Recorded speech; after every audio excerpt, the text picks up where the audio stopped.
बिस्मिल्लाहिर्रहमानिर्रहीम। Biology second year, national book foundation, chapter number second. Topic name role of arterioles in vasodilation and vaso constriction. Important topic, छोटा सा topic है लेकिन important है for short questions. तो इसको जरा गौर से समझिएगा, सीखिएगा बच्चे। एक चीज आपके पास है, आप पढ़ क्या है जब आपको हार्ट का स्ट्रक्चर पढ़ाया, आयोटा। ठीक है, आयोटा होता क्या है बेसिकली, इसके बारे में सीखें, फिर इसके बाद चीजों को साथ लेके चलते हैं और आर्टरियोल्स तक जाएंगे। ठीक है, aorta क्या, it is the largest artery, it is the largest artery that originated from left ventricle। ये सबसे बड़ी आर्टरी है जो लेफ्ट वेंट्रिकल से स्टार्ट होती है। और इसमें कौन सा ब्लड पाया जाता है? It has oxygenated blood. इसमें जो ब्लड है उसका नाम ऑक्सीजनेटेड ब्लड है, इट हैज ऑक्सीजनेटेड ब्लड। सुनिएगा, चीजें तरतीब वाइज साथ लेके चलेंगे। आयोटा के बाद आपके पास है आर्टरी।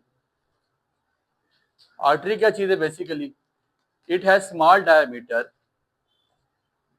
इट हैज बेसिकली, ये आर्टरी है लेकिन इट हैज स्मॉल डायमीटर। इसका डायमीटर छोटा होता है एज कंपेयर टू किसके? As compared to aorta. Aorta से इसका डायमीटर छोटा होता है, भी डायग्राम बना के आपको बताएंगे।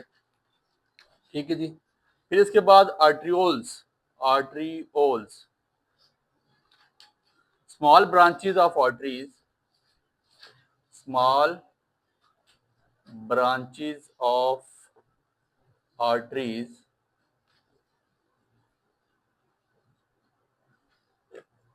that helps in blood flow,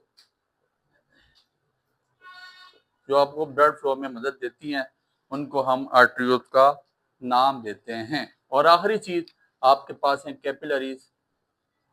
capillaries क्या है बेसिकली, बता चुके हैं कल, प्रॉपर इस पर लेक्चर दिया। ठीक है जी। Arteries open into capillaries, arteries opens into capillaries. Arteries जहाँ के जहाँ पे खुलती हैं उनको हम कैपिलरीज का नाम देते हैं। बेसिकली अगर आप डायग्राम आपको बना के बता सकूं, डायग्राम इतनी अच्छी तो नहीं है फिर भी देखिएगा। ये अगर आपके पास आयोटा है, ठीक है, नाम ले लेते हैं इसका, ये आपके पास आयोटा है और इसके साथ आपके पास ब्रांचेज हैं। इन ब्रांचेज में ये आपके पास आयोटा है, इसका डायमीटर ज्यादा है, इनकी इसके साथ ब्रांचेज में ये छोटी क्या चीज है आपके पास? आर्टरी। बेसिकली इसको हम आर्टरी का नाम देते हैं। और अगर मैं आर्टरी आपको ड्रा करके बताऊं, ये फॉर एग्जांपल एक आर्टरी है, तो इसके 7 स्मॉल ब्रांचेज हैं, छोटी छोटी। ये स्मॉल ब्रांचेज, ये आपके पास क्या है? आर्टरी। और ये स्मॉल ब्रांचेज हैं, इनका क्या नाम है? आर्टरियोल्स। ठीक है, आर्टरियोल्स। अब इसमें बेसिकली हमने जो टॉपिक पढ़ना है वो है role of arterioles in vasodilation and vaso constriction.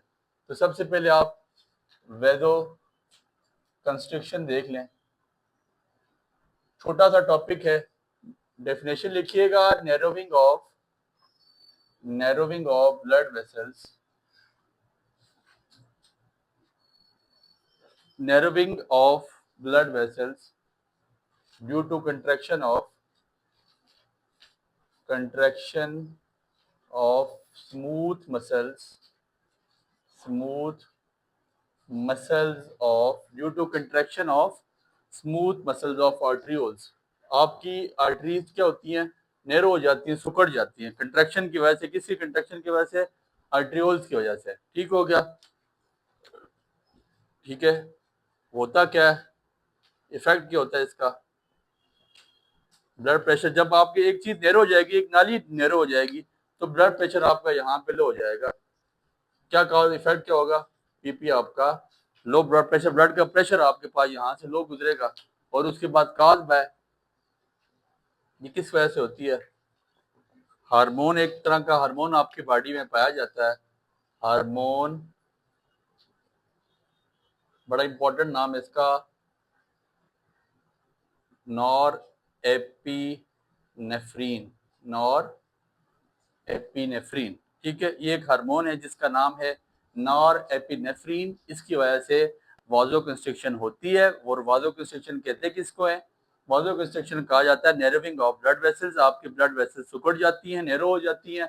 किस वजह से? कंट्रैक्शन ऑफ स्मूथ मसल, जो आपके स्मूथ मसल्स हैं आर्ट्रियोल्स के, उनकी कंट्रैक्शन की वजह से। और इसकी वजह से क्या होता है कि आपका ब्लड प्रेशर भी लो हो जाता है। और वजह क्या है इसकी? हार्मोन लाइक एक हार्मोन है जिसकी वजह से ये होती है, नॉरएपिनेफ्रिन उसका नाम है। Vasodilation, narrowing of blood vessels, vasodilation basically क्या होता है? Widening of blood vessels, widening of blood vessels due to relaxation of smooth muscles of arterioles. ठीक है, ये इफेक्ट क्या होते हैं? इसका क्या इफेक्ट होता है कि आपका ब्लड प्रेशर इंक्रीज हो जाता है। इंक्रीज ब्लड प्रेशर, यहाँ भी लो की जगह भी आप क्या करते हैं? डिक्रीज लिख दें, डिक्रीज ब्लड प्रेशर कम हो जाता है। और काज बाय होती किस वजह से है? एक हार्मोन है, hormone like kinesis, sorry kinin लिख लें, ठीक है, काइनाइन। ठीक हो गया। तो roles of arterioles in vasodilation and vasoconstriction, सबसे पहले आपको पता चल गया कि आयोटा क्या है। आयोटा के बाद आर्टरी बनती है, आर्टरी के बाद आर्ट्रियोल्स हैं, एंड देन उसके बाद फर्दर कैपिलरीज हैं। और इनमें वेजोडायलेशन और वासोकंस्ट्रिक्शन होता क्या है उनके बारे में आपको बता दिया। छोटा सा टॉपिक था, उम्मीद करते हैं बात आपको समझ आई होगी। दुआ में याद रखिएगा। बहुत शुक्रिया।